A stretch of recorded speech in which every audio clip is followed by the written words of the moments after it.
안녕하세요, 허지영 기자입니다.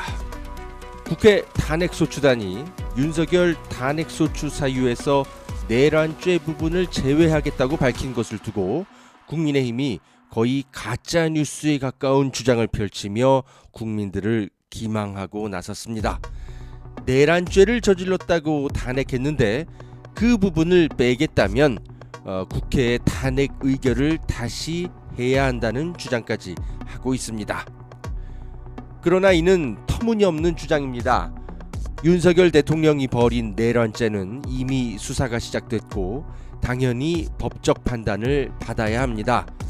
그러나 이건 형사재판에서 해야 할 일이지 헌법재판소에서 이것까지 따지게 되면 헌재 심사가 너무 길어지게 됩니다. 증인을 불러야 하는 숫자도 많아지고 심사가 까다로워집니다. 헌재 탄핵 심사가 빠르면 2월 안에 끝내거나 늦어도 3월 전에 끝내려면 마치 형사재판하듯이 할 수는 없는 것입니다. 오해해서는 안 되는 게 헌법재판소의 탄핵 심판은 형사재판이 아니라 일종의 징계위원회 같은 것이라는 점입니다. 그래서 내란죄를 엄밀하게 따지기보다 내란 행위, 즉 죄를 저질렀는지 여부는 형사재판에 맡기고 윤석열의 내란 행위가 탄핵이라는 징계를 받을 만큼 헌법 위반에 해당하는지 그 부분을 심사하는 데 집중하겠다는 게 국회 탄핵소추단의 전략입니다. 국민의힘도 실제로는 정확한 내용을 알고 있을 겁니다. 거기에도 법률가는 많으니까요. 그들이 억지 주장을 부리는 이유는 어차피 탄핵 반대 집회를 선동하고자 하는 목적으로 보입니다. 어차피 저들에게 논리라는 것은 필요가 없습니다. 국민 20% 정도의 무지성 집단을 자극하고 그들로 하여금 거리로 쏟아져 나오게 하는 게 목표입니다. 그렇기 때문에 국민의힘의 논리는 헌재에서 박살날 게 뻔해 보입니다. 그러나 그렇다 하더라도 우리 시민들은 지성과 논리를 갖추어서 저 내란 집단이 퍼뜨리는 논리에 휘둘려서는 안 되겠습니다. 어차피 저들과 우리가 논쟁하는 것은 불가능합니다. 혹여라도 주변 지인들, 친척들, 밥 먹다가 얘기 나누게 되는 식당 주인들과의 짧은 대화라도 나눌 때를 위해 지식을 무장하고 대비해야겠습니다. 박찬훈 한양대학교 법학전문대학교 교수가 이와 관련해 페이스북에 글을 썼는데 아주 정리가 잘 되어 있습니다. 오늘은 이 글을 살펴보면서 왜 국민의힘 주장이 억지인지 판단해 보도록 하겠습니다. 다음은 박찬훈 교수의 글입니다. 윤석열 대통령에 대한 헌재 탄핵 심판에서 내란죄 부분을 뺐다 안 뺐다 하면서 논란이 일고 있습니다. 아니, 윤석열이 쫓아내야 하는 이유 중에서 제일 중요한 게 내란죄를 저지른 것인데 그것을 왜 빼? 그러면 탄핵 심판은 안고 없는 찐빵 아니야? 탄핵을 찬성하는 대다수 국민이 혹여라도 이렇게 생각할 수 있겠습니다. 탄핵을 반대하는 세력은 탄핵 소추인 측에서 내란을 뺐다고? 거 봐, 내란죄가 성립 안 되니 탄핵 찬성하는 놈들이 슬그머니 뺀 거 아니야? 이렇게 말할 겁니다. 이번 논란은 일반인들 사이에선 다소 이해하기 어려운 측면이 있어 조금 쉽게 설명하려고 합니다. 1. 내란죄를 뺐다라는 말은 잘못 쓴 말입니다. 정확하게는 내란죄 판단은 심판의 범위에서 뺀다라고 해야 한다 라는 점입니다. 무슨 말이냐고요? 이거 중요하니까 잘 들으셔야 합니다. 국회에서 의결한 것을 문서로 정리한 것이 탄핵 소추 의결서이고 이것이 지금 헌재에 제출되어 있습니다. 이것이 제출됨으로써 헌재의 탄핵 심판이 시작된 것입니다. 이 의결서 내용 중에 윤석열의 내란 행위를 쭉 열거했습니다.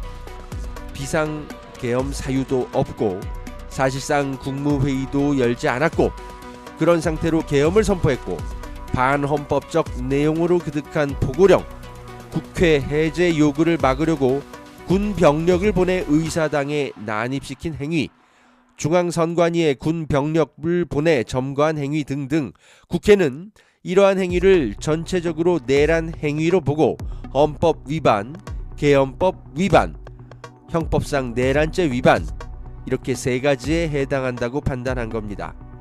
헌재는 소추 의결서에 나오는 내란 행위를 모두 심사하게 됩니다. 위 행위 어느 하나도 심판의 범위에서 빠지지 않습니다. 다만 이러한 행위의 법적 평가를 함에 있어서는 대통령을 파면하기에 족한 정도로만 판단하겠다는 전략인 것입니다. 위 내란 행위를 평가하면 세 개의 법 위반이 동시에 됩니다.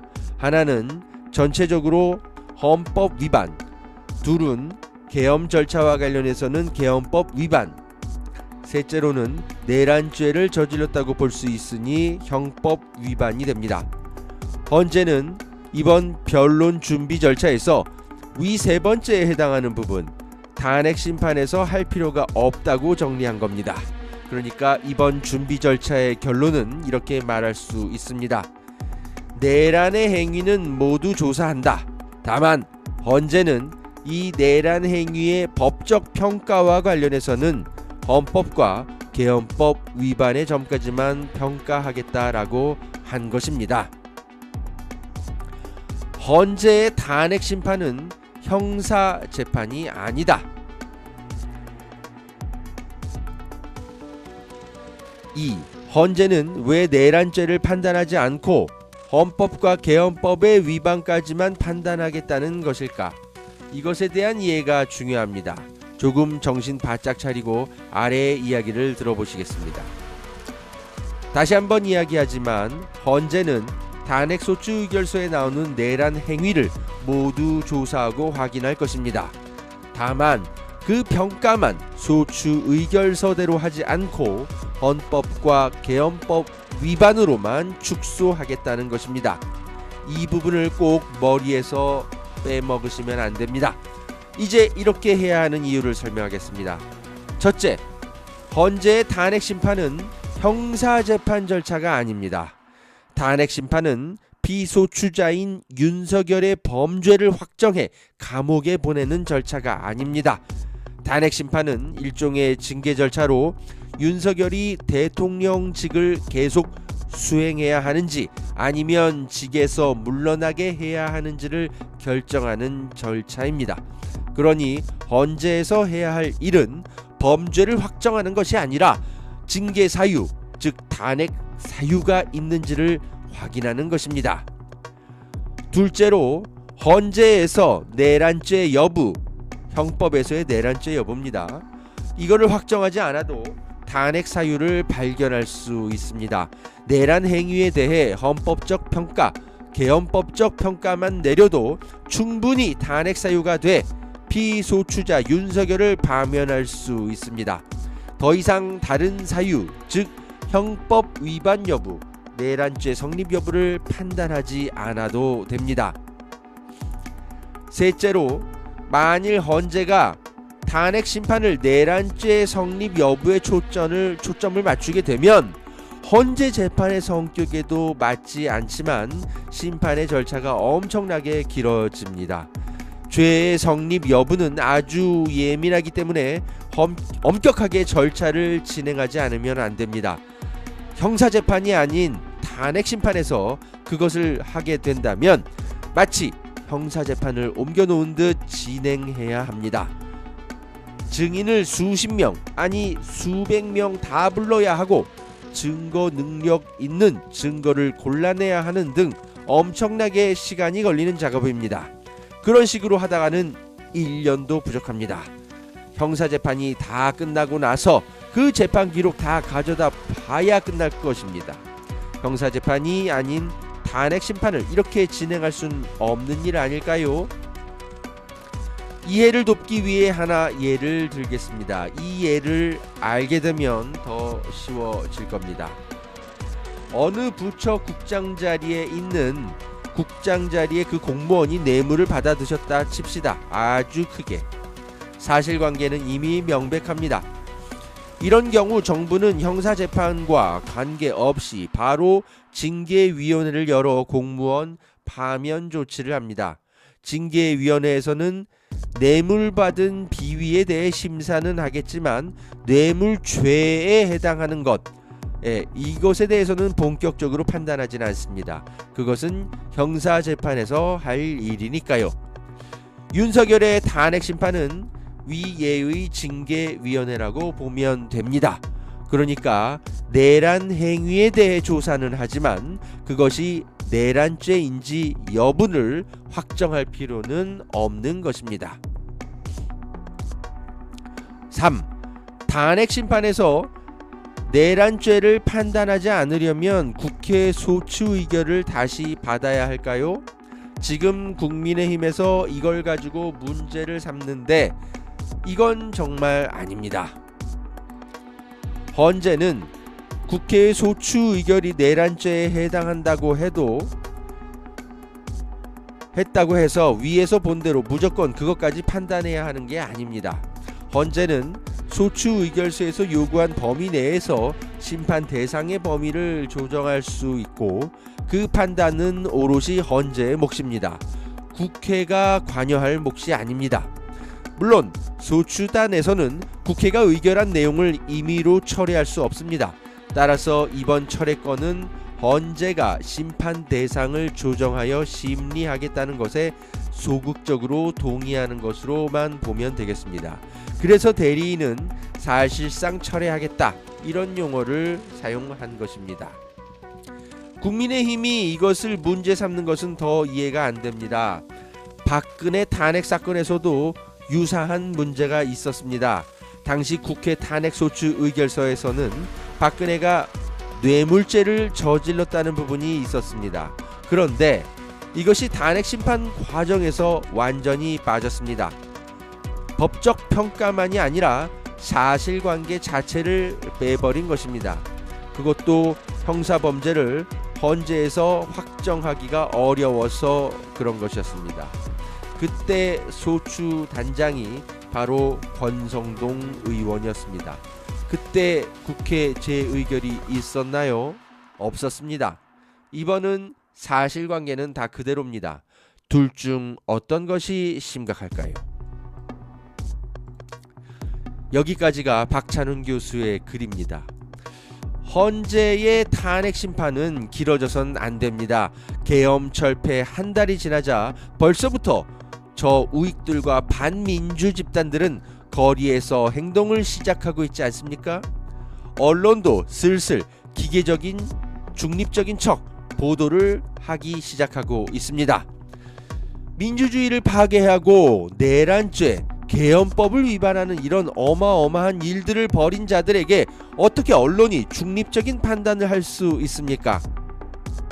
탄핵 심판은 늦어도 2개월 안에 끝내버려야 합니다. 3개월, 4개월 질질 끌게 되면 저 극우 세력들, 반민주 집단들, 그리고 기회주의 언론들은 슬슬 자신감을 얻고 이 나라를 더 혼란에 빠뜨릴 것입니다. 이러면 내란이 아니라 내전에 빠지게 됩니다. 우리나라는 큰 혼란에 빠지게 될 것입니다. 이것 때문에 국회 소추단은 내란죄보다는 내란 행위 여부에만 들여다보겠다는 게 국회 소추단의 전략입니다. 당연히 윤석열 대통령의 내란죄 여부는 형사재판에서 다룰 겁니다. 2017년 박근혜 대통령에 대한 탄핵 소추 단장이었던 권성동 의원이 똑같은 주장을 폈습니다. 그런데 이제 와서 100% 말을 뒤집는 것입니다. 이와 관련해 한 유튜버가 적절한 영상을 만들었더군요. 그때는 맞고 지금은 틀리다. 권성동 의원을 비판하는 적절한 영상을 만들었던데 이 영상 보내드리면서 오늘 허재현 기자의 직관 마무리하겠습니다. 독감이 유행입니다. 민주당의 팩트체크 국민당이 역당됩니다. 근데 왜 전에 주었어요? 제가 언론도 언제든 그때 좀 부르고 싶어요. 일종의 징계 여부를 다투는 행정소송이다. 탄핵 심판은 대통령에 대한 파면 결정을 하는 행정소송의 일종이거든요. 죄의 성립 여부를 다투는 것은 형사재판의 영역이다. 유죄냐 무죄냐는 형사법정에서 가려야 될 문제고, 우리는 뇌물죄 등을 다투지 않고 위헌 여부를 다투겠다. 뇌물수수죄에 해당한다, 강요죄에 해당한다, 범죄 성립 여부는 헌법재판의 심판 대상이 아니기 때문에 헌법과 법률에 위반되는 여부만을 판단하면 됩니다. 다만 이것만 좀 확인하겠습니다. 탄핵 사유를 요점을 추려서 다시 제출하는 것이 규정상 어긋나거나 그러진 않습니까? 아무런 문제가 없습니다. 아무런 문제가 없습니다. 알겠습니다. 8년 전 권성동이 말대로 진행해야 한다고 생각하시면 좋아요를 눌러주세요.